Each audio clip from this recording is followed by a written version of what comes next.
வணக்கம் உலக தமிழ் உறவுகளே. மீண்டும் ஒரு உலக நகர்வுகள் நிகழ்வினூடாக உங்கள் அனைவரையும் சந்திப்பதில் மகிழ்ச்சி. இன்றைய இந்த நிகழ்வில் நான் சிட்னி ஆஸ்திரேலியாவிலிருந்து அருள், என்னுடன் இங்கிலாந்திலிருந்து போரியல் ஆய்வாளர் அருஸ் பங்கு பெற்றுகின்றார். வணக்கம் அருஸ். வணக்கம் அருள். இலக்கிய நேர்களுக்கு அன்பு கலந்த வணக்கம்.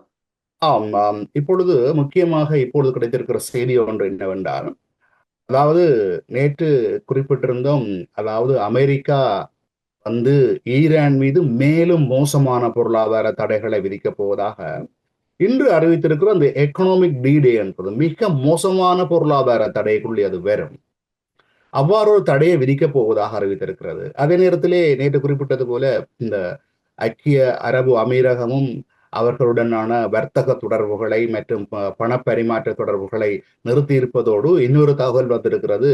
ஈரானை சேர்ந்த பல தொழிலாளர்கள் அங்கே வேலை செய்கிறார்கள் என்றும் அவர்களை நாட்டை விட்டு தொழிலை விட்டு அனுப்புவதற்கு முயற்சிப்பதாகவும், அவை இரண்டு ஒரே நேரத்தில் இரண்டு முக்கியமான விடயம். ஒன்று அமெரிக்காவின் இறுக்கமான பொருளாதார தடை, மற்றது இந்த யுனைடெட் அரபு எமிரேட்ஸ் என்கின்ற நாடுகளில் இருக்கின்ற தொழிலாளர்கள் மீண்டு வரும் என்பதும் ஒரு பொருளாதார தாக்கம். இது எப்படியான தாக்கத்தை ஈரான் மீது ஏற்படுத்தும் என்பதை கொஞ்சம் விரிவாக கூறுங்கள். அமெரிக்கா இப்போது, அதாவது ட்ரம்ப் ஒவ்வொரு நாளும் புதிதாக ஏதாவது ஒன்றை கூறுவார். இப்போது அவர் கூறியிருக்கின்றார், அதாவது எக்கனாமிக் டே என்று, அதாவது பொருளாதார டே என்ற மிகப்பெரிய ஒரு அழிவு, டிசாஸ்டர் மாதிரியான ஏதோ ஒரு அதாவது பொருளாதார பேரழிவை கொண்டு வர போயினோம் என்றால் அதன் அர்த்தமா இருக்கு. அப்ப ஈரானுக்கு எதிராக முன்னெப்போதும் இல்லாத ஒரு பொருளாதார போர் மற்றும் தனிமைப்படுத்துதல் நடவடிக்கையை இப்ப டொனால்ட் ட்ரம்ப் அறிவித்திருக்கிறார். ஈரானுக்கு தங்கள் நிதி நிறுவனங்கள், ஈரான் நிதி நிறுவனங்கள், வர்த்தக நிறுவனங்கள், விமான நிலையங்கள், அரச நிறுவனங்கள், அதுக்கு ஆதரவளிக்கும் நாடுகள் மீது மிக பெரும் பொருளாதார தடைகளை கொண்டு வர தான் திட்டமிட்டிருப்பதாக அமெரிக்க அதிபர் எச்சரித்திருக்கின்றார். இதில் குறிப்பிடத்தக்க விடயம் என்னவென்று சொன்னால், ஈரானின் முக்கிய கூட்டாளியும் அதன் எண்ணெயை அதிகம் வாங்கும் நாடான சீனாவும் இதில் அடங்கும். ஆனால் இந்த செப்டம்பர் மாதம் சீனாவின் அதிபர் அமெரிக்காவுக்கு போக உள்ள நிலையில் அமெரிக்கா இந்த தகவலை வெளியிட்டிருப்பதாக அவதானிகள் கூறுகிறார்கள். மற்ற நாடுகளின் பொருளாதாரத்தை அச்சுறுத்துவதற்கு, ஆனால் இது இப்ப ட்ரம்ப் இதை கூறிய பின்னர் இதற்கு பதிலளிக்கும் முகமாக ஈரான் என்ன கூறியிருக்கிறது சொன்னால், மற்ற நாடுகளின் பொருளாதாரத்துக்கு அச்சுறுத்தல் விடுவதற்கு முன்னர் அமெரிக்கா தனது சொந்த $40 டிரில்லியன் கடன் பிரச்சனை குறித்து கவலைப்பட வேண்டும் என்று ஈரான் வெளியுறவு அமைச்சர் அப்பாஸ் அரக்சி தெரிவித்திருக்கின்றார். அதாவது சாதனை அளவுக்கு அமெரிக்காவின் கடன் அதிகரித்திருக்கின்றது, வட்டி செலவுகளும் அதிகரித்திருக்கின்றன. பொருளாதார டே, அதாவது எக்கனாமிக் டே என்ற முழக்கம் முன்வைக்கப்படுவதாக அப்பாஸ் அரக்சி தெரிவித்திருக்கின்றார். அவர் கூறியிருக்கின்றார் என்று சொன்னால், தோல்வியுற்ற கொள்கைகள் தோல்வியையும் ஈரானின் பகைமையுமே கொண்டு வரும் என்றும், அதே வேளையில் அமெரிக்காவின் பொருளாதார பயங்கரவாதம் உலக பொருளாதாரத்தையும் நாடுகளின் இறையாண்மையையும் அச்சுறுத்துவதாகவும் அவர் தெரிவித்திருக்கின்றார். நேற்று வெளியிடப்பட்ட அமெரிக்காவின் திரைசேரி தகவல்களின்படி அமெரிக்காவின் தேசிய கடன் தொகை $40.05 டிரில்லியன் உயர்ந்திருக்கின்றது. இது முதன்முறையாக இந்த எல்லையை தொற்றிருப்பதாகவும், 2017 ஆண்டிலிருந்து இருமடங்கு, அதாவது 2017 ஆண்டு 20 டிரில்லியனாக இருந்தது, இன்று வேகமாக, அதாவது 40 டிரில்லியனாக உயர்ந்திருப்பதாகவும் அவர் தெரிவித்திருக்கின்றார். அதாவது இதனிடையே அதாவது என்ன கூறுகிறார் என்றால், இந்த $40 டிரில்லியன் கடன் சுமையில் சிக்கி இருக்கின்ற ஒரு நாடு பொருளாதார தடைகளை பற்றி மிரட்டுவது விமர்சனத்துக்குரிய ஒரு விடயமாகவே அமைந்திருப்பதாக அதனை அரக்சி தெரிவித்திருக்கின்றார். இதனிடையே இராணுவ ரீதியான போர் தோல்வியடைந்ததாலேயே அமெரிக்கா பொருளாதார போர் நடவடிக்கையை தேர்ந்தெடுத்துள்ளதாக ஈரான் துணை வெளிவிவகார அமைச்சர் தெரிவித்திருக்கின்றார். ஈரான் சரிவை சந்திப்பதற்கு உதவி கோரி, அதாவது ஈரானை வெற்றி பெறுவதற்கான ஒரு உதவி கோரி கூட்டாளிகளிடம் கெஞ்சுவதாகவும், வாஷிங்டன் முன்வைக்கும் கூற்றுக்களை கேலி செய்தபடி ஈரான் துணை வெளிவார அமைச்சர் தெரிவித்திருக்கின்றார். அதாவது இராணுவ ரீதியாக எந்த முன்னேற்றமும் காணாத நிலையில் வாஷிங்டன் தனது அடுத்த தோல்விக்கு பொருளாதார போரை கையில் எடுத்திருக்கிறது என்று அவர்கள் கூறியிருக்கின்றார்கள். இதனிடையே ட்ரம்பின் பொருளாதார போர் தீவிரப்படுவதற்கு ஈரானின் சிறந்த எதிர்வினையாக, அதாவது ட்ரம்ப் இந்த பொருளாதார போரை மேற்கொண்டால் ஈரான் அதற்கு என்ன ஒரு எதிர்வினையை ஆற்ற வேண்டும் என்று சொன்னால் அவர்கள் கூறுகிறார்கள், அணு ஆயுத பரவல் தடை ஒப்பந்தம், அதாவது என்பிடியில் இருந்து ஈரான் வெளியேறுமாக இருந்தால் அதுதான் ட்ரம்புக்கு கொடுக்கப்படுகின்ற மிக சிறந்த பதிலடி என்று வெளியுறவு கொள்கை குழுவின் பிரதிநிதியான இப்ராஹிம் ரசாயி தெரிவித்திருக்கின்றார். அதே சமயம் அமெரிக்கா ஈரான் இடையிலான புரிந்துணர்வு ஒப்பந்தத்தின் கீழ் இதுவரை எந்த பணமோ அல்லது முடக்கப்பட்ட சொத்துக்களோ தங்களுக்கு வரவில்லை என்று ஈரான் மத்திய வங்கியின் ஆளுநர் தெரிவித்திருக்கின்றார். ஜூன் மாதத்தில் பாகிஸ்தான் மத்தியஸ்துடன் மேற்கொள்ளப்பட்ட இந்த பேச்சுக்களில் அமெரிக்கா மற்றும் ஈரானுக்கு இடையிலான இராணுவ நடவடிக்கைகளை நிறுத்துவதாகவும் முதற்கட்டமாக அந்த பிடித்து வைக்கப்பட்டிருக்கின்ற அதாவது முடக்கப்பட்ட சொத்துக்களில் 12 பில்லியனை கொடுப்பதாகவும் குறிப்பிட்டிருந்தார்கள். ஆனால் எதுவும் வரவில்லை என்று கூறியிருக்கிறார்கள். இதில் பாதி தொகை வந்து கொண்டிருப்பதாக பெசஸ்கியன் ஜூன் மாதம் கூறியிருந்தார். ஆனால் இன்று வரையிலும் அது தரவில்லை என்று கூறியிருக்கிறார்கள். இப்ப நீங்கள் கேட்டது போல இந்த அதாவது வளைகுடா ஐக்கிய அரபு அமீரகம் தெரிவித்திருக்கிறது, தாங்கள் ஈரானுடன் பொருளாதார உறவுகளை முறைக்கப் போகிறோம் என்று இன்று அமெரிக்க அதிபர் கூறியிருக்கின்றார். ஆனால் அமெரிக்காவில் இருந்து வருகின்ற பொலிட்டிகோ என்ற ஊடகம் தெரிவித்திருக்கிறது என்னென்றால், பொருளாதார அழுத்தம் மூலம் ஈரானை பின்வாங்க செய்ய ட்ரம்ப் திட்டமிட்டிருந்தார். ஆனால் இப்போது இந்த கொள்கைகளின் விளைவுகள் அமெரிக்காவைத்தான் பாதிக்க தொடங்கி இருப்பதாகவும், கச்சா எண்ணெய் விலை உயர்வு, கடன் பெறுவதற்கான செலவு அதிகரிப்பு மற்றும் பணவீக்க அபாயங்கள் ஆகியவை வாஷிங்டன் மீதான பொருளாதார அழுத்தத்தை அதிகரித்திருப்பதாகவும், அதேவேளை அமெரிக்கா விதித்துள்ள நிபந்தனைகளை ஈரான் ஏற்குமா என்று இன்னும் தெளிவாக தெரியவில்லை என்றும் கூறியிருக்கின்றார் அவர். ஆனால் நீங்கள் பார்த்தீர்கள் என்று சொன்னால் இப்ப அதே சமயம் CNN இன்னொன்றை போட்டிருக்கிறது, இந்த ஈரானுக்கும் அமெரிக்காவுக்கும் இடையில் இடம்பெற்ற போரில் இதுவரையில் 750 அமெரிக்க படையினர் காயமடைந்திருப்பதாக இப்போது கூறியிருக்கிறார்கள். அதாவது கொஞ்சம் கொஞ்சமாக அவர்கள் அந்த உண்மையான நிலைமைகளை தெரிவித்துக் கொண்டிருக்கிறார்கள். ஆனால் இதுல இன்னொரு விடயம் என்னென்று சொன்னால், இந்த அமெரிக்காவுக்கும் ஈரானுக்கும் இடையிலான சண்டையின் போது அமெரிக்கா ஈரான் பொருளாதாரத்தை முடக்குவதாக இப்போது ட்ரம்ப் தெரிவித்திருந்தாலும், ஈரான் தனது எரிபொருள் ஏற்றுமதியில் மிக அதிகமான முன்னெப்போதும் இல்லாத அளவுக்கு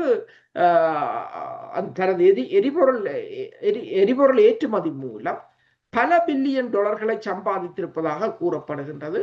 அதாவது அமெரிக்கா மற்றும் இஸ்ரேலுடனான போர் சூழலுக்கு மத்தியிலும் ஈரான் தனது எண்ணெய் விற்பனை வருவாயில் பல பில்லியன் டாலர்களை மத்திய வங்கிக்கு மாற்றி இருக்கின்றது. எண்ணெய் அமைச்சகம் வெளியிட்ட தரவுகளின்படி இந்த ஃபாஸ்ட் நியூஸ் ஏஜென்சி தெரிவித்திருக்கிறது என்னென்று சொன்னால், இந்த 2026ஆம் ஆண்டின் முதல் 4 மாதங்களில் ஈரான் அந்நிய செலாவணி கிட்டத்தட்ட 7.5 பில்லியன் டாலர்கள் வருவாயை ஈட்டியிருப்பதாக, அதை மத்திய வங்கிக்கு மாற்றியிருப்பதாக கூறப்படுகிறது. 2025ஆம் ஆண்டின் இதே காலத்துடன் ஒப்பிடுகையில் இது 50% அதிகளவாக அதிகரிப்பாகும் என்றும், பிப்ரவரி 28ஆம் தேதி தொடங்கிய அமெரிக்க இஸ்ரேலின் கூட்டு போருக்கு பிந்தைய காலகட்டத்தில் ஆண்டின் தொடக்க மாதங்களில் இந்த நிதி வரவு ஏற்பட்டிருப்பதாகவும் அந்த அதிகாரிகள் தெரிவித்திருக்கிறார்கள். என்னென்று சொன்னால், பொருளாதார தடை என்று இவர்கள் கூறினாலும் அது அமெரிக்காவையும் ஏனைய நாடுகளையும் அதிகம் பாதிக்கிறதே தவிர ஈரானை பாதிக்கிறது அளவு குறைவாகத்தான் இருக்கின்றது. இப்பொழுது ஹோர்முஸ் அணியாக சில கப்பல்கள் ஓமான் பக்கத்தினூடாகவும் அமெரிக்க பாதுகாப்புடன் சென்று வருவதாக கூறப்படுகிறது. சில கப்பல்கள் ஈரான் பக்கமாகவும். இவ்வளவு தாக்குதல் அச்சுறுத்தல் இருந்தும் கூட அமெரிக்காவின் நம்பிக்கையை வைத்துக் கொண்டு கப்பல்கள் உண்மையில் செல்கின்றனவா, இல்லை இந்த மேற்கத்திய ஊடகங்கள் அவ்வாறு கூறுகின்றனவா?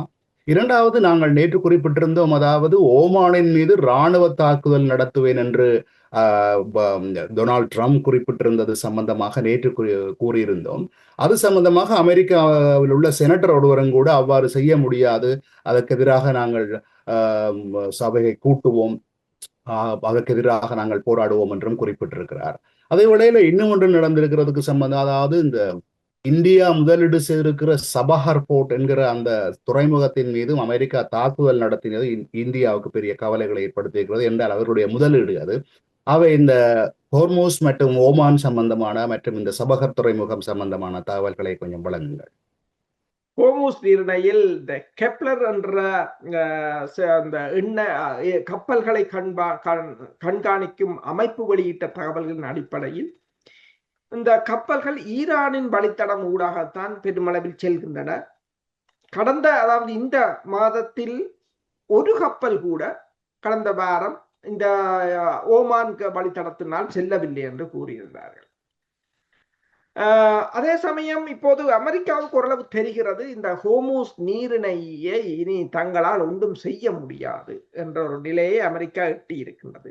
எனவேதான் ஈரான் குறித்து ட்ரம்ப் கூறுகையில் என்னென்றால் பல குழாய் வழித்தடங்களை பைப்லைன்ஸை கட்டப்போவதாகவும் கடந்த காலத்தை போல ஹோர்மூஸ் நீரிணை இனி அவ்வளவு முக்கியத்துவம் வாய்ந்ததாக இருக்காது என்று தான் கருதுவதாகவும் ட்ரம்ப் தெரிவித்திருக்கின்றார்.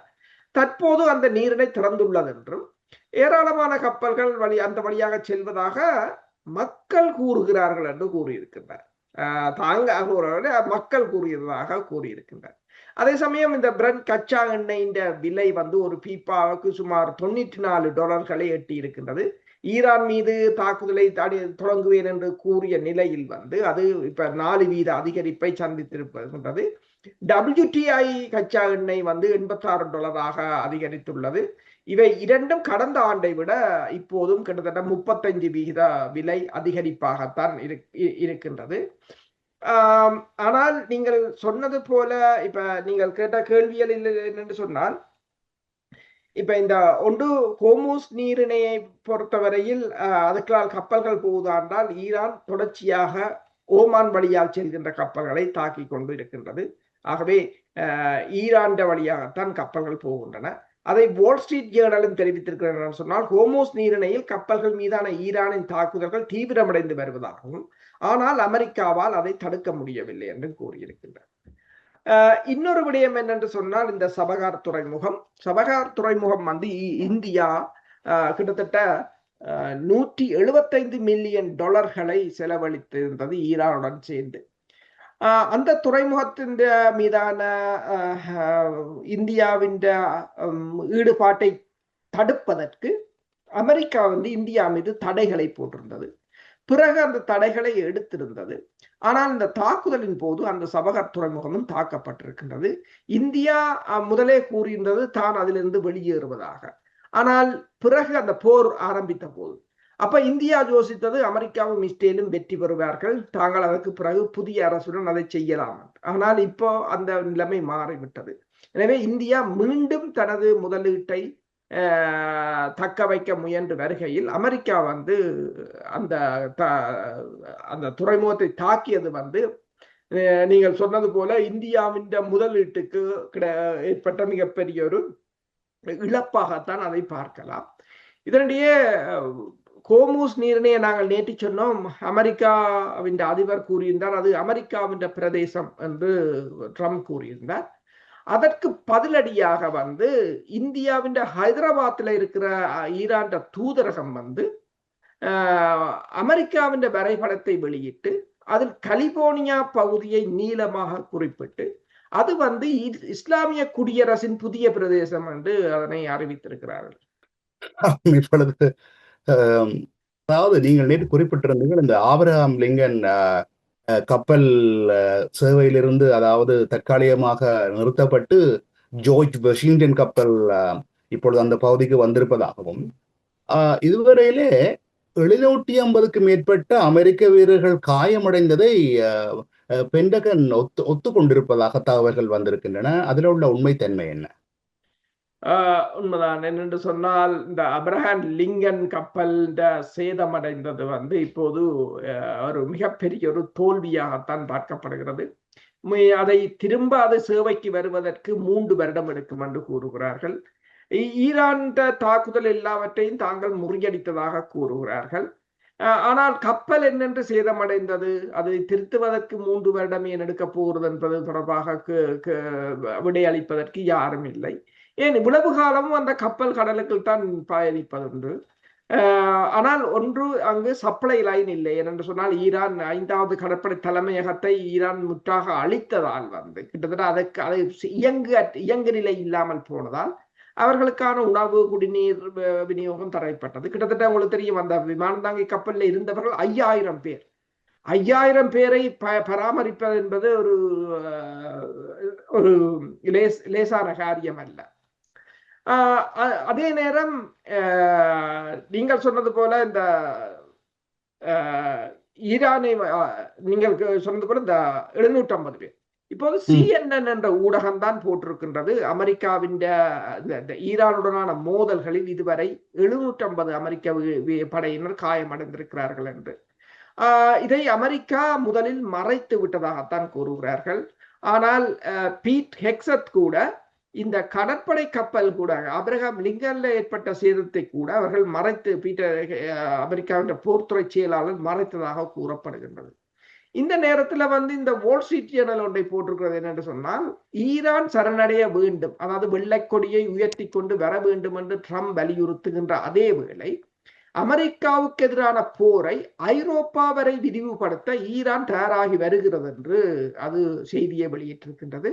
அந்த செய்தியின் அடிப்படையில் அவர்கள் கூறுகிறார்கள், அமெரிக்கா மத்திய கிழக்கை மறந்துவிடும் அளவுக்கு பெரும் சேதத்தை ஏற்படுத்தும் வகையில் போரை விரிவுபடுத்தவும் பெரிய அளவிலான தாக்குதல் நடவடிக்கைகளை மேற்கொள்ளவும் ஈரானிய தலைமை ஒரு ரகசிய திட்டத்தை உருவாக்கியுள்ளதாகவும், குவைத்தில் உள்ள அமெரிக்க இராணுவ தளங்களை அழிப்பதற்கு தரை நடவடிக்கை ஒன்றை அவர்கள் மேற்கொள்வதற்கு தரைப்படைகளை தயாராக்கி கொண்டு வருவதாகவும் மேற்கத்திய உளவுத்துறை அறிக்கைகள் தெரிவிப்பதாகவும், அமெரிக்கா இந்த மோதலை தீவிரப்படுத்தினால் ஐரோப்பாவில் தாக்குதல் நடத்துவதற்கான புதிய இலக்குகளை ஈரான் அடையாளம் கண்டிருப்பதாக இப்போது பைனான்சியல் டைம், பிரித்தானியாவிலிருந்து வருகின்ற பைனான்சியல் டைம் தெரிவித்திருக்கின்றது.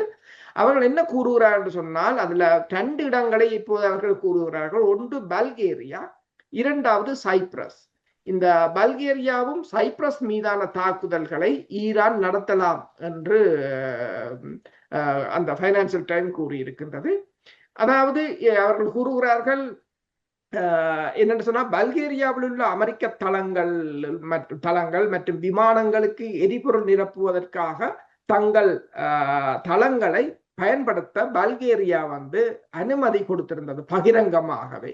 அதுதான் ஈரானுக்கு பல்கேரியாவை தாக்குவதற்கான காரணமாக அமைந்திருப்பதாகவும், அதே போல சைப்ரஸில் இருக்கின்ற பிரித்தானியாவின் வான்படை தளம் இந்த ஈரான் மீதான தாக்குதலில் அதிக அளவு பங்கெடுத்ததாகவும், எனவேதான் உங்களுக்கு தெரியும், இந்த தாக்குதல்களின் போது சைப்ரஸை நோக்கி ஒரு ஆளில்லாத தாக்குதல் விமானம் கூட சென்று வீழ்ந்து வெடித்திருந்தது. எனவே அந்த சைப்ரஸ் மீதும் தாக்குதல் நடத்தலாம் என்று இந்த பைனான்சியல் டைம் தெரிவித்திருக்கிறது. அல்லது இப்பொழுது யெமனுக்கும் அதாவது ஹவுதி போராளிகளுக்கும் இடையிலான சண்டை நேற்று மட்டும், அதாவது சவுதி அரேபியாவின் மீது கிட்டத்தட்ட ஒரு நிறைய, அதாவது ட்ரோன் தாக்குதல் நடத்தி இருக்கிறார்கள். குறிப்பாக அரங்கோ என்கின்ற எண்ணெய் நிறுவனத்தின் மீதும் குறிப்பாக ஒரு விமான நிலையத்தின் மீதும் தாக்குதல் நடத்தியிருக்கிறார்கள். அதற்கான காரணத்தை அவர்கள் கூறியிருக்கிறார்கள் என்னவென்று சொல்லி சொன்னால், தங்களுடைய எல்லை பகுதியிலே சவுதி அரேபியா ட்ரோன் பயிற்சிகளை பறக்க விட்டு பார்த்ததாகவும், அதற்கு பதிலடியாகத்தான் நாங்கள் இந்த தாக்குதலை மேற்கொண்டோம் என்று சொல்லியும் அவர்கள் குறிப்பிட்டிருக்கிறார்கள். இதை பற்றி கொஞ்சம் தெளிவாக கூற முடியுமா? சவுதி அரேபியாவில் உள்ள அப்பா விமான நிலையம் மற்றும் அரம்கோ எண்ணெய் சுத்திகரிப்பு நிலையத்தை குறிவைத்து 2 ட்ரோன்களை இன்று ஹவுதி, அதாவது அன்சரல்லா அமைப்பு ஏவியதாக கூறப்படுகின்றது. அதே சமயம் இந்த UKMDO என்ற கடல்சார் கண்காணிப்பு அமைப்பு தெரிவித்திருக்கிறது, ஏமனின் கிழக்கே கிட்டத்தட்ட 136 கடல் மைல் தொலைவில் கப்பல் ஒன்றுக்கு, எண்ணெய் கப்பலில் 1000 ஏந்திய 6 நபர்கள் ஏறினதாகவும் அவர்கள் கப்பலை கடத்தி சோமாலியாவை நோக்கி திருப்பி விட்டதாகவும் கூறியிருக்கின்றது. அதுக்கப்புறம் அந்த கப்பலுக்கு என்ன நடந்தது என்று கூறவில்லை. இதே சமயம் ஏவன் ஆயுதப்படைகள் என்ன கூறுகிறான்னா, நாங்கள் 8 சவுதி எண்ணெய் கப்பல்களை, அதாவது ஹவுதீஸ் என்ன கூறுகிறான்னா 8 சவுதி எண்ணெய் கப்பல்களை தாக்கி இருக்கிறோம் என்றும், அதன் செய்தி தொடர்பாளர் என்ற செய்தி தொடர்பாளர் பிரிகேடியர் ஜெனரல் யாயா சாரே தெரிவித்திருக்கின்றார். ஜூலை 20ஆம் தேதி முதல் செங்கடல் மற்றும் ஏடன் வளைகுடாவில் 8 சவுதி எண்ணெய் கப்பல்களை தாக்கியதாக கூறியிருக்கின்றார். இவற்றில் 5 கப்பல்கள் செங்கடலிலும் 3 கப்பல்கள் ஏடன் வளைகுடாவிலும் மற்றும் அரேபிய கடலிலும் குறிவைத்து தாக்கப்பட்டதாக கூறியிருக்கின்றார்கள். இப்ப இதுல என்னென்று சொன்னா, நீங்க சொன்னது போல சவுதி அரேபியா ஆள் இல்லாத தாக்குதல் விமானங்கள், ட்ரோன்களை பயன்படுத்துகின்றது.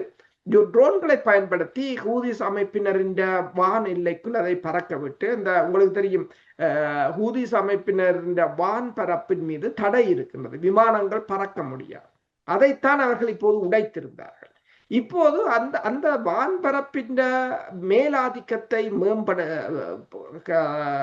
நிலைநாட்டுவதற்கு சவுதி அரேபியா இந்த ட்ரோன்களை பயன்படுத்தி இருக்கிறார். அதே சமயம் அதை பயன்படுத்தியதால் ஹூதிஸ் அமைப்பு சவுதி அரேபியாவை தொடர்ந்து தாக்குகின்றது. ஆனால் இந்த ட்ரோன்கள் மூலம் இனிவரும் காலங்களில் இந்த முற்றுகைகள், தடைகள், வான் பாதுகாப்பு தடைகள் எதுவுமே பயனற்றதாக போகும் என்பதுதான் தெளிவாக தெரிகிறது. ஏனென்று சொன்னால், இந்த அயத்துல்லா அலி ஹமேனியின் மரண வீட்டின் போதே ஹூதிஸ் அமைப்பினரும் ஈரானும் இணைந்து அந்த வான் முற்றுகையை உடைத்து விட்டார்கள்.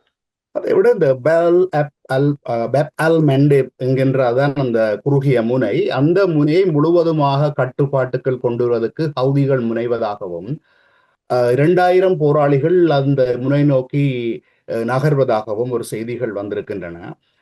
கிட்டத்தட்ட ஹோர்மூஸை எவ்வாறு ஈரான் முழுமையான கட்டுப்பாட்டுக்குள் கொண்டு வந்திருக்கிறதோ அதே போல ஹவுதிகளும் இந்த பாப் அல் மண்டேப் பகுதி என்கின்ற அந்த குறுகிய பகுதியை தங்களின் கட்டுப்பாட்டுக்குள் கொண்டு வர முயற்சிக்கிறார்கள் என்ற ஒரு செய்தி அடிபடுகிறது. இது பற்றின தகவல் எதுவும் இருக்கிறதா? மேலதிக தகவல் உண்மைதான். என்னென்று சொன்னால், இப்ப ஈரான் அந்த ஹோர்மூஸ் நீரிணையை கட்டுப்பாட்டுக்குள் கொண்டு வருவதன் ஊடாக உலகத்தின் பொருளாதாரத்தை கட்டுப்படுத்தி தனது கோரிக்கைகளை அல்லது தனது தடைகளை உடைப்பதற்கு ஈரான் அதை ஒரு சந்தர்ப்பமாக பயன்படுத்துகின்றது. அது மட்டுமல்லாது அதை ஈரான் தனது போரினால் ஏற்பட்ட செலவுகள், தனது நாட்டை மீள் கட்டியமைப்பதற்கான நிதி மூலமாகவும் அதை பயன்படுத்த போகின்றது. அதே ஒரு நிலையைத்தான் இப்போ ஹவுதிகளும் பின்பற்றுகிறார்கள். அவர்கள் என்ன யோசிக்கிறார்கள் என்று சொன்னால், இந்த முற்று முழுதாக பாப் அல் மண்டேப் பகுதியை கைப்பற்றி விட்டால் அதற்கு பிறகு இந்த அதற்குள்ளால் செல்லும் கப்பல்களுக்கான நிதியை அறவிட முடியும். மற்றது தங்கள் மீதான தாக்குதலை தடுத்து நிறுத்த முடியும். அதாவது அதை தாங்கள் ஒரு பாகையினாக, அதாவது பேரம் பேசும் பொருளாக வைத்திருந்தால், தங்கள் மீது யார் தாக்குதல் நடத்தினாலும் அந்த பிராந்தியத்தை மூடுவோம் என்று சொன்னால், இப்போது ஈரான் மிரட்டுவது போல, இப்ப ஈரானுக்கு என்ன கூறுகிறார்கள் என்று சொன்னால், ஈரான் அணுக்குண்டாக ஹோர்மூஸ் நீரிணை தான் இருக்கிறது என்று சொல்லி, அப்ப அதே போல ஹவுதிகளும் இதனை தங்களுக்கான ஒரு அணுக்குண்டாக இந்த ஹோர்மூஸ் பாப் அல் மண்டேப்பை பயன்படுத்த முடியும் என்று அவர்கள் யோசிக்கிறார்கள். அப்ப அவ்வாறான ஒரு நிலைமை அவர்கள் ஏற்படுத்துவார்களா இருந்தால் அவர்களுக்கு அது மிகப்பெரிய ஒரு வெற்றியாக இருக்கும். எனவேதான் அந்த பகுதியை கைப்பற்றுவதற்கு அவர்கள் அங்கு படை குவிப்புகளை மேற்கொண்டு வருகிறார்கள். அதே சமயம் மறுவளம் இருக்கின்ற ஏமன் அரச படையினரின் இடங்களை தொடர்ச்சியாக தாக்குவதன் மூலம் அதனை பலவீனப்படுத்துகின்ற ஒரு முயற்சியையும் ஹவுதிகள் அதை பலவீனப்படுத்தும் முயற்சிகளையும் ஹவுதிகள் செய்திருக்கிறார்கள். இதனிடையே நீங்கள் பார்த்தீர்கள் என்று சொன்னால், ஹவுதிகளின் தாக்குதல் சவுதி அரேபியாவை வந்து சவுதி அரேபியா கடந்த 12 வருடமாக மேற்கொண்ட போரில் சவுதி அரேபியா தோல்வியடைந்திருந்தாலும் தற்போது சவுதிகள் தொடர்ச்சியாக அரம்கோ மற்றும் சவுதி அரேபியான்ற கப்பல்களை தாக்கினாலும் சவுதி அரேபியாவால் திருப்பி தாக்க முடியாத ஒரு நிலை காணப்படுவது வந்து சவுதிகளின் கை ஓங்கி இருப்பதாகத்தான் பார்க்கலாம். இப்பொழுது நாங்கள் இஸ்ரேலுக்கும் லெபனானுக்கும் இடையிலே நடக்கின்ற யுத்தம் தொடர்பாக வருவோம். லெபனானின் தெற்கு எல்லை பகுதியிலே இஸ்ரேல் இராணுவத்தை குவிப்பதாகவும் ஆயுதங்களை குவிப்பதாகவும் ஒரு பட நடவடிக்கை ஒன்றை தரை ரீதியான பட நடவடிக்கை ஒன்றை எடுக்க முயற்சிப்பதாகவும் தொடர்ந்து இரண்டு பகுதியினரும் மாறி மாறி தாக்குதல் நடந்து கொண்டிருந்தது. இப்பொழுது இந்த நகர்வு என்பது லெபனானுக்குள் மேலும் ஊடுருவ முற்படுகிறார்கள் போல தோன்றுகிறது. இது பற்றி ஏதும் தகவல் இருந்தால் கூறுங்கள். இஸ்ரேலிய விமானப்படை வந்து தெற்கு லெபனானில் வந்து உள்ள இலக்குகள் மீது இன்று தாக்குதல் நடத்தியிருக்கிறது. கிட்டத்தட்ட 1,20,000 மக்கள் தொகையை கொண்ட நபேதியே என்ற நகரில் இஸ்ரேலிய தாக்குதல்கள் இடம்பெற்றிருக்கின்றன. அதே நேரம் அதாவது தெற்கு லெபனானில் நிலை கொண்டிருக்கின்ற இஸ்ரேலிய படைகள் மீது இன்று ஹிஸ்புல்லாக்களும் தாக்குதலை நடத்திய காணொளிகளை இன்று வெளியிட்டிருக்கிறார்கள். கன நாளைக்கு பிறகு இப்போது அவர்கள் அந்த தாக்குதல் நடத்திய காணொளியை வெளியிட்டிருக்கிறார்கள். நீங்கள் கூறியது போல பெருமளவான இஸ்ரேலிய படையினர் குவிக்கப்பட்டிருக்கிறார்கள். தெற்கு லெபனான் மீது ஒரு தாக்குதலை நடத்துவதற்கு அதற்கு லெபனான் படையினரையும் சிரிய படையினரையும் உதவிக்கு அழைப்பதற்கும் அவர்கள் விருப்பம் தெரிவித்திருக்கிறார்கள். அதையும் அவர்கள் நோக்கமாக கொண்டிருக்கிறார்கள். அது தொடர்பாக புலனாய்வு தகவல்களை திரட்டி வருவதாகவும் இந்த லெபனான் இந்த பிரச்சனை குறித்து இஸ்ரேலின் தேசிய பாதுகாப்பு அமைச்சர் டாமர் பென் கவிர் தெரிவித்தார் என்னென்று சொன்னால், எனக்கு ஒரு மகன் இருக்கிறான், அவன் இப்போது இஸ்ரேலின் உளவுத்துறையில் இணைந்து பணியாற்றி வருகிறார் என்றும் லெபனானுக்குள் உள்ளேயும் வெளியேயும் அடிக்கடி சென்று வந்து கொண்டிருக்கிறார். நான் உங்களிடம் சொல்கிறேன், அவனும் அவனது நண்பர்களும் பெய்ரூட் மீது நாம் குண்டு வீசுவதற்கும் அங்கு நடக்கின்ற தாக்குதல்களுக்குமான தகவல்களை சேகரித்து தருவதில் அவர்கள்தான் உதவி செய்து கொண்டிருக்கிறார்கள் என்று அமைச்சர் பென் கபீர் தெரிவித்திருக்கின்றார். இதனிடையே ஈரான் கட்ஸ் படைப்பிரிவின் மீது அதனுடன் தொடர்பை கொண்டிருப்பதாகவும் கூறி ஹிஸ்புல்லாக்களின் அமைப்பை பயங்கரவாத எதிர்ப்பு வரம்பின் கீழ் அமெரிக்கா வந்து தடை செய்திருப்பதாகவும் அதில் இருக்கின்ற 10 பேர்களுக்கு பயண தடையை அமெரிக்கா விதித்திருப்பதாகவும் கூறப்படுகின்றது. இப்பொழுது நாங்கள் உக்ரைனுக்கும் ரஷ்யாவுக்கும் இடையிலான சண்டை பற்றி வருவோம். உக்ரைனிலே சில உள்நாட்டு குழப்பங்கள் ஏற்பட்டிருப்பதாகவும் குறிப்பாக நேற்றும் குறிப்பிட்டிருந்தோம் கட்டாய ஆட்சேர்ப்புக்கு எதிரான ஆர்ப்பாட்டங்கள். இப்பொழுது தேர்தல் ஒன்றும் நிறுத்தி வைக்கப்பட்டிருப்பதா, அதனாலும் உள்நாட்டு குழப்பங்கள் ஏற்பட்டு வருவதாகவும், அதைவிட முக்கியமாக இந்த சப்பேரியா என்கின்ற ஒரு அணு மின் நிலையம் வந்து தாக்குதனால் முழுமையாக முடக்கப்படும் நிலைக்கு வந்திருப்பதாகவும் கூறப்படுகிறது. இது மிகவும் பெரிய ஒரு மின் நிலையம் என்று கூறப்படுகிறது. இது சம்பந்தமான தகவல்களை கொஞ்சம் மேலதிகமாக வழங்குங்கள்.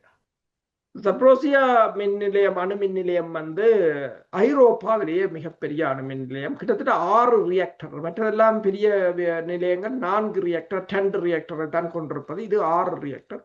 ஐரோப்பாவுக்கே அதிலிருந்து மின்சாரம் வழங்கப்படுவதுண்டு.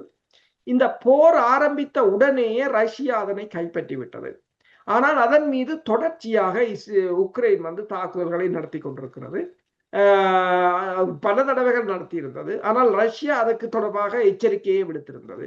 அதற்கு பதிலடியாக ரஷ்யா உக்ரைன் மேற்கு பகுதியில் இருக்கின்ற அணு உலைகளை, ஏனென்றால் உக்ரைனிடம் இருக்கின்றது மேல வேறு அணு உலைகளும் இருக்கின்றன, அந்த அணு உலைகளை தாக்குவோம் என்று ரஷ்யா கூறியிருக்கிறது. இருந்தாலும் இப்போது இடம்பெற்ற தாக்குதலில் அந்த கூலன் சிஸ்டம் வந்து பாதிக்கப்பட்டிருப்பதாக கூறப்படுகிறது. ஆனால் ரஷ்யா ஒன்றை மீண்டும் மீண்டும் கூறுகிறது, ஐரோப்பாவிலேயே மிகப்பெரிய அணுமின் நிலையம் அது வெடிக்குமாக இருந்தால் உக்ரைன் மட்டும் சேதப்படாது, ஐரோப்பாவும் கடுமையாக பாதிக்கப்படும் அது வெடித்தது என்று சொன்னால் என்று ரஷ்யா கூறியிருக்கின்றது. அதே சமயம் நேற்று இரவு கீவ், அதாவது உக்ரைன் தலைநகர் மீது ரஷ்யா கடும் ஏவுகணை தாக்குதல்களை நடத்தியிருக்கின்றது. இதில் வந்து பாலிஸ்டிக் ஏவுகணைகள், ஹைப்பர்சோனிக் ஏவுகணைகள் பயன்படுத்தப்பட்டிருக்கின்றன. போரில் மிகவும் இதுவரை நடந்த போரில் மிகவும் பெருமளவான வெடிப்பு சத்தங்களை தாங்கள் கேட்டதாக அந்த மக்கள் தெரிவித்திருக்கிறார்கள். முதல் 20 நிமிடங்களில் இஸ்கந்தர் எம் ரக ஏவுகணைகள் மற்றும் வடகொரியாவின் KN-23 ரக ஏவுகணைகள் மற்றும் ரஷ்யாவிலிருந்து ஒரே நேரத்தில் ஏவப்பட்ட 5 தொடக்கம் 8 சேக்கோன் ரக ஹைப்போசோனிக் ஏவுகணைகள் உட்பட குறைந்தது 15 தொடக்கம் 16 ஏவுகணைகள் அங்கு ஏவப்பட்டிருப்பதாக கூறப்படுகின்றது. இந்த தாக்குதல்களில் 12 பேர் கொல்லப்பட்டிருப்பதாகவும் கட்டிடங்கள், பெருமளவான தளங்கள், மற்றது வர்த்தக நிலையங்கள், சேமிப்பு கிடங்குகள் என்பன அழிக்கப்பட்டிருப்பதாக கூறப்படுகிறது. ஆனால் ரஷ்யா என்ன கூறியிருக்கிறது என்று சொன்னால், அவர்கள் இந்த பிளமிங்கோ ரக ஏவுகணைகள், மற்றது உக்ரைன் ஆளில்லாத தாக்குதல் விமானங்கள், ட்ரோன் உற்பத்தி நிலையங்கள் அவற்றை தாங்கள் தாக்கியதாகவும் கிட்டத்தட்ட 500 தொடக்கம் 1000 சதுர மீட்டர் பரப்பளவில் இருந்த இந்த கிடங்குகள், வெடிமருந்து கிடங்குகள் தீப்பற்றி எரிந்ததாகவும் கிட்டத்தட்ட உக்ரைன் படையினருக்கான 8000 கனமீட்டர் வரையான எரிபொருள் சேமித்து வைக்கப்பட்டிருந்த எரிபொருள் குதமும் தாக்கி சேதப்படுத்தப்பட்டதாகவும் கூறியிருக்கிறார்கள். நீங்கள் சொன்னது போல உக்ரைனில் பல இடங்களில் ஜெலன்ஸ்கிக்கு எதிராக, உக்ரைன் அதிபருக்கு எதிராக மக்கள் இப்போது போராட்டத்தை ஆரம்பித்திருக்கிறார்கள். இதில் பல விடயங்கள். ஒன்று, அந்த மக்கள் தொடர்ச்சியாக போரினால் பாதிக்கப்பட்டு கொண்டிருக்கிறார்கள். அது மட்டுமல்லாது அங்கு பொருளாதார நெருக்கடிகள், மக்கள் நாட்டை விட்டு வெளியேறிவிட்டார்கள். இந்த நிலையில் இந்த கமியான்ஸ்கோவின் என்ற ஒரு இடத்துல ஒரு உக்ரைனிய பெண் முழங்காலில் நின்று இந்த பலவந்தமாக இராணுவத்துக்கு ஆட்களை சேர்ப்பவர்கள் முன்னிலையில் தனது கணவரை பிடிக்க வேண்டாம் என்று சொல்லி கெஞ்சி மன்றாடுவதை இப்போது காணொளிகளில் சமூக வலைத்தளங்களில் போட்டிருக்கிறார்கள். இவ்வாறு பலவற்றை நீங்கள் பார்க்கலாம். அவர்கள் பலவந்தமாகத்தான் எல்லோரையும் இழுத்து கொண்டு செல்கிறார்கள் முன்னணி நிலைக்கு.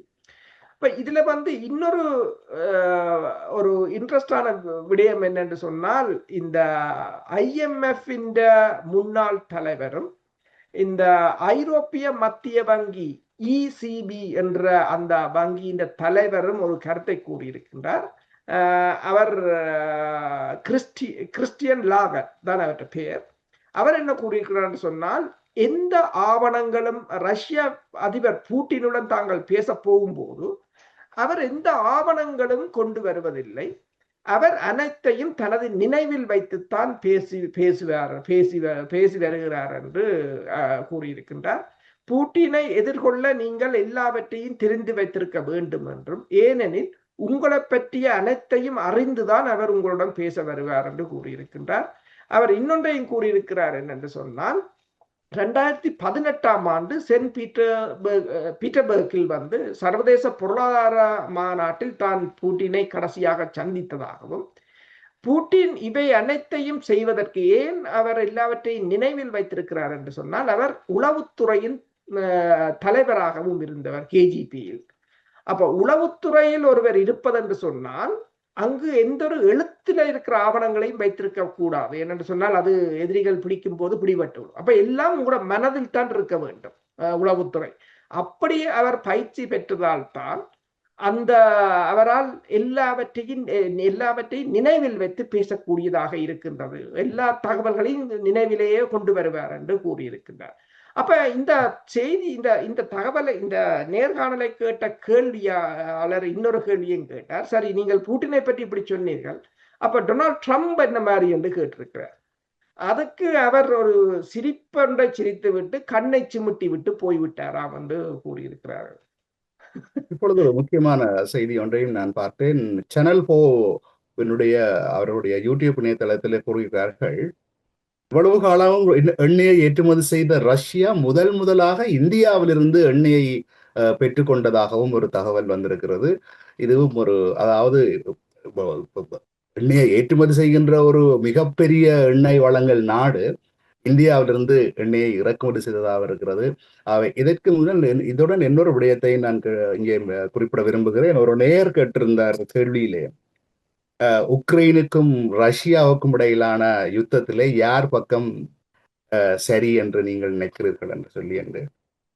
இரண்டு பேரும் உங்களுடைய கருத்துக்களை கூறி விடுவோம். ஏனென்றால் ஒவ்வொருவருக்கும் தனிப்பட்ட கருத்துக்கள் இருக்கலாம். நான் முதலில் என்னுடைய கருத்தை நான் கூறுகிறேன், உங்கள் கருத்தை கூறுங்கள். இப்பொழுது நான் இதுக்கு உதாரணமாக சொல்லக்கூடியது, இப்ப இலங்கை என்பது ஒரு சிறிய நாடு, பக்கத்திலேயே இந்தியா என்ற ஒரு பெரிய வல்லரசு நாடு இருக்குது. இந்தியாவை சுற்றி இந்தியாவோட நேரடியாக மோதக்கூடிய வகையில இருக்கக்கூடிய நாடா சைனா இருக்கிறது, அல்லது பாகிஸ்தான் முடிந்த வரைக்கும் எதிர்த்து இருக்கிறது. மற்ற நாடுகள் எல்லாம் உதாரணத்துக்கு அது மாலத்தீவாக இருக்கட்டும், இலங்கையாக இருக்கட்டும், அல்லது பங்களாதேஷாக இருக்கட்டும், நேபாளமாக இருக்கட்டும், இந்த நாடுகள் இந்தியாவின் ஏதோ ஒரு வகையிலே காலனித்துவம் மாதிரியான சில சில அப்பப்போது கட்டுப்பாடுகளுக்கெல்லாம் இருந்து வருகின்றன. ஏனென்றால் பெரிய வல்லரசோடு மோத முடியாது. இந்த இலங்கையில 30 வருட போர் ஏற்பட்டதுக்கான அடிப்படை காரணமே 1970களில் இந்த பங்களாதேஷை பாகிஸ்தானிடமிருந்து பிரிப்பதற்காக இந்தியா பாகிஸ்தானுடன் யுத்தம் நடத்துகின்ற பொழுது பாகிஸ்தான் விமானங்கள் நீண்ட தூரம் பறக்க முடியாது. அதனால் இலங்கையிலே தங்கி, அதாவது இலங்கை விமானத்து தளத்தில் இறங்கி எண்ணெய்களை நிரப்பி சென்றது என்ற ஒரு காரணத்துக்காகவும், பின்னர் இலங்கை அமெரிக்கா சார்பு நிலைப்பாட்டை எடுத்தது என்ற ஒரு காரணத்துக்காகவும் தான் இந்த அதாவது இந்தியா பழிவாங்கலுக்காக போராளிகளை கூப்பிட்டு சண்டை பிடிக்க வைத்து 30 வருடம் இலங்கையை அழித்து, கிட்டத்தட்ட இன்றைக்கு இந்த 30 வருட யுத்தம் இல்லை என்று சொல்லி சொன்னால் இலங்கை வேறு எங்கேயோ ஒரு ஒரு ஒரு தளத்துக்கு சென்று இருக்கும். அவை இந்த பெரிய வல்லரசு நாடுகளுக்கு அருகில் இருக்கிற சிறிய நாடுகள் கொஞ்சம் அனுசரிச்சு போக வேண்டியது தவிர்க்க முடியாத சூழ்நிலை. அதே நேரத்தில் இந்த எங்களுடைய இலங்கை யுத்தத்துல உக்ரைன் ராணுவத்தினுடைய அந்த உக்ரைனுடைய விமானிகள் இந்த விமானத்தை குண்டு வீசுவதற்கான விமானங்களை செலுத்தினார்கள் என்பதற்காக எங்கள் இலங்கை தமிழர்கள் பலர் உக்ரைன் மீது கோபமாக இருப்பார்கள். ஆனால் அது ஒரு காரணம் அல்ல. வியாபாரிகள் என்ற வகையில எவர் எந்த பொருள் வித்தாலும் எந்த நாடும் வாங்கும், எந்த நாடும் விற்கும் என்பதுன்றது. அதே போலத்தான் இந்த ரஷ்யாவுக்கும் உள்ள இதே பிரச்சனை தான். பக்கத்தில் உள்ள உக்ரைன் என்பது அதாவது இந்த இவர்களுடன் சேர ஒழிக்கிறது, நேட்டோவுடன் சேர முற்பட்டதுதான் இந்த யுத்தத்தினுடைய ஆரம்ப புள்ளி என்று நான் நினைக்கிறேன். நேட்டோ என்பது அதாவது ரஷ்யாவுக்கு எதிராக ஐரோப்பிய நாடுகள் இணைந்து, அதாவது ஐரோப்பிய நாடுகளின் கூட்டு, ஆனால் நேட்டோவினுள் இணைவதன் மூலம் ஐரோப்பிய நாடுகள் ரஷ்யாவுக்கு பக்கத்திலேயே ஒரு எதிரியையும் தளத்தையும் உருவாக்க முனைந்தது ஒரு காரணம் என்றும், ஆகவே அவ்வாறு ஒரு அருகிலே ஒரு பெரிய வல்லரசு நாடு இருக்கிற பொழுது அவருக்கு எதிரிகளுடன் கைகோர்த்தது என்ற வகையிலே அவர்கள் விட்ட தவறா என்றுதான் என்னுடைய பார்வையாக இருக்கிறது. உங்களுடைய பார்வையும் குறிப்பிடுங்கள். நீங்கள் சொன்னது போலதான். என்னன்னு சொன்னால், இப்ப அமெரிக்காவுக்கு பக்கத்துல இருக்கிற நாட்டுல ரஷ்யா கொண்டு போய் தனது ஆயுதங்களை வெடிபொருட்களை எல்லாம் கொடுத்து, ஏவுகணைகளை எல்லாம் கொடுத்து, உங்களுக்கு தெரியும் கியூபாவின் ஏவுகணை 1960களில் இடம்பெற்றது. அவ்வாறு மேற்கொண்டு இப்ப பாருங்கள், மொஸ்கோ மீது 600 ட்ரோன்கள் போய் விழுகின்றன. அப்படி நியூயார்க் மீது இப்போது 600 ட்ரோன்கள் போய் விழுந்தால் அமெரிக்கா என்ன செய்யும் என்று கற்பனை கூட செய்து பார்க்க முடியாது. அணுக்குண்டைத்தான் வீசுவார்கள். மறு பேச்சுக்கு இடம் இருக்காது என்ற ஒரு நிலை. ஆனால் அதே பிரச்சனையை ரஷ்யா மீது செய்கிறார்கள். இந்த 1989களில் இந்த சோவியத் வீழ்ந்த போது ஒரு எழுதப்படாத ஒப்பந்தம் என்னென்று சொன்னால், நேட்டோ தேவையில்லை. ஏனென்றால் நேட்டோ ரஷ்யாவுக்கு எதிராக உருவாக்கப்பட்டது. அப்ப ரஷ்யா வீழ்ந்த போது அது தேவையில்லை என்றுதான் சொன்னார்கள். அமெரிக்காவும் அதை அப்படித்தான் சொன்னது. ஆனால் அவர்கள் தந்திரமாக முதலில் ரஷ்யாவை வீழ்த்திவிட்டு பிறகு அதை மேலும் விஸ்தரித்துக் கொண்டு, அதற்கு பிறகு நீங்கள் பார்த்தீங்கன்னா பெருமளவான நாடுகள் இணைந்திருக்கின்றன. அதாவது ரஷ்யாவிலிருந்து பிரிந்து சென்ற நாடுகள் எல்லாம், சின்ன சின்ன நாடுகள் எல்லாம் இணைத்துக் கொண்டு வரும்போது ரஷ்யாவுக்கு தனது பாதுகாப்பு மிகப்பெரிய ஒரு பிரச்சனையாக மாறிவிட்டது. இன்று பாருங்கள், நேட்டோவில் உக்ரைன் இல்லை. நேட்டோவில் இல்லாத நிலையிலேயே ரஷ்யா மீது இவ்வளவு தாக்குதல்களை நடத்துகிறார்கள் என்று சொன்னார். நாளைக்கு நேட்டோவிலும் இணைந்து விட்டால் ரஷ்யாவை இல்லாது செய்து விடுவதற்கான ஒரு முயற்சி. இங்கு பெரிய நாடோ சிறிய நாடோ ஒவ்வொருத்தரும் தான் தப்புவதற்கும் தனது மக்களை பாதுகாப்பதற்கும் தான் முன்னுரிமை கொடுப்பார்கள். அது எந்த நாடாக இருந்தாலும். பூட்டினும் அதைத்தான் கூறினார். அணுக்குண்டு என்பது எமது மக்களையும் நாட்டையும் பாதுகாப்பதற்கு. நாடும் மக்களும் அழியும் போது அந்த அணுக்குண்டுகள் இருந்து என்ன பிரயோசனம்? அதைத்தான் அவர் கேட்டது. அதனுடன் தான் இப்போது நேட்டோ ஒரு சண்டையை தொடங்குவதை நிறுத்தி வைத்திருக்கிறார்கள். இப்ப தாக்குதலை நடத்துவார்கள் என்ற ஒரு நிலை. இப்ப நீங்கள் இதில் யார் பக்கம் சரி பிழை என்று பார்த்தால், உக்ரைனுக்கு நான் ஒன்றை கேட்கிறேன். உக்ரைன் உங்களுக்கு ஒரு நாடு இருக்கு, நீங்கள் இறமையுள்ள தேசம். நீங்களுக்கு எலெக்ஷன் கேட்கலாம், நீங்கள் அரசு அதிபரை தெரிவு செய்யலாம், நீங்கள் ஒரு உரிமையான நாடு. வேறு என்ன வேண்டும் என்று நீங்கள் இப்போது சண்டையை தொடக்கிறீர்கள்? சரி, உங்களுக்கு ஒரு நாடு இல்லை, நீங்கள் நாட்டை உங்கள் நாட்டை ரஷ்யா ஆக்கிரமித்து வைத்திருக்கிறது, நீங்கள் அதை பிடிக்க போகிறீர்கள்னா பரவாயில்லை. அதற்கு மேல் வளமான நாடு வேற, நிறைய தானியங்கள், சன்ஃபிளவர் ஆயில் மற்றும் விமானங்கள் கூட, ஆண்டனோ விமானங்கள் எல்லாம் உலகின் மிகப்பெரிய ஆண்டனோ விமானம் அவர்கள் இப்போ ரஷ்யா தாக்கும் வரையும் அவர்களிடம் தான் இருந்தது. அவர்களிடம் தான் இருந்தது. அவ உங்களிடம் ஒரு நாடு இருக்கவா, நாடு இருக்கும் போது நீங்கள் அயல் நாட்டுடன் இப்ப ஐரோப்பிய நாடுகளை பாருங்கள், அயல் நாடுகளுடன் அவர்கள் ஒற்றுமையாகத்தான் இருக்கிறார்கள். இப்ப இந்தியாவுக்கு என்ன பிரச்சனை? இந்தியாவுக்கு என்ன கூறுகிறான்னு சொன்னால், இந்தியாவுக்கு இருக்கிற 9 அயல் நாடுகளுடன் பிரச்சனை. அயல் நாடுகளுடன் பிரச்சனை. அதான் அயல் நாடுகளுடன் பிரச்சனையை வச்சுக்கொண்டு நாட்டில் உறுதித்தன்மையை பண்ண முடியாது. ஐரோப்பாவிலே ஒரு நாட்டுக்கு விசா எடுத்தால் அந்த 13 14 செஞ்சன் கண்ட்ரி கூட எல்லா நாட்டுக்கும் சென்று வரக்கூடியது மாதிரி இருக்கிறது. ஒற்றுமைதான் பலம். அதுதான் நல்லது. இத்துடன் அந்த அரசு கூறிய ஒற்றுமையை பலம் என்கின்றதை கூறி இன்றைய இந்த நிகழ்வை நிறைவு செய்து கொள்ளுவோம். மீண்டும் இன்னொரு நிகழ்வில் உங்கள் அனைவரையும் சந்திக்கும் வரை உங்களிடமிருந்து விடைபெறுகின்றோம். நன்றி, வணக்கம். நன்றி, வணக்கம்.